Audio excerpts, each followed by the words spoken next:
आयुष कोमकरच्या अंत्यविधीसाठी वडील गणेश कोमकरला पोलिसांनी आणलं। पुण्यातील वैकुंठ स्मशानभूमीत मोठा पोलीस बंदोबस्त ठेवण्यात आलाय।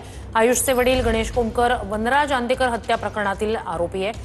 आंदेकर टोळीकडून कुठलाही घातपात होऊ नये म्हणून पोलीस अलर्ट मोडवर आहेत।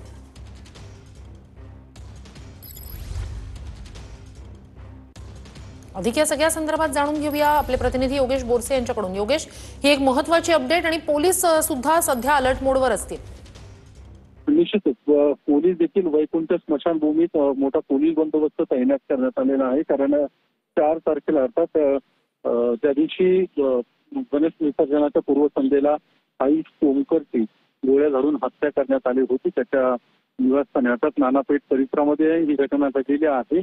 आणि त्यानंतर एकूणच पुण्यातल्या कायदा सुव्यवस्थेचा प्रश्न निर्माण झाला होता। त्यानंतर 3 दिवस म्हणजे गणेश विसर्जनामुळे आयुष कोमकरवरती अंत्यसंस्कार होऊ शकले नव्हते।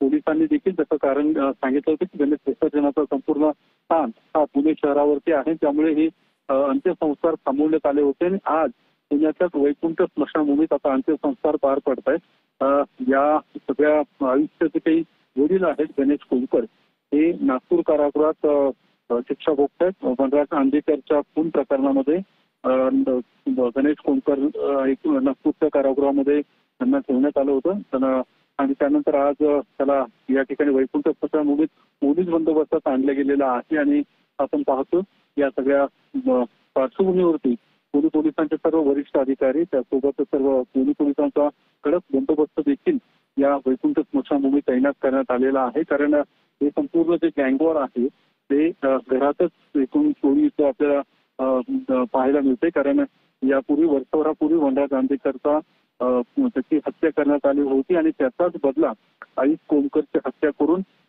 कोमकर घरातील एक सदस्याचा खून करून आंदेकर कुटुंबियांनी जो बदला घेतलाय अशी पोलिसांची माहिती आहे। आणि त्यानंतर आज या सगळ्या आयुषवरती आता अंत्यसंस्कार पार पडतात। मात्र पोलीस देखील नक्कीच मोठा ताण पोलिसांवर मोठा ताण आहे। अपडेट्स घेऊ तुर्तास। धन्यवाद।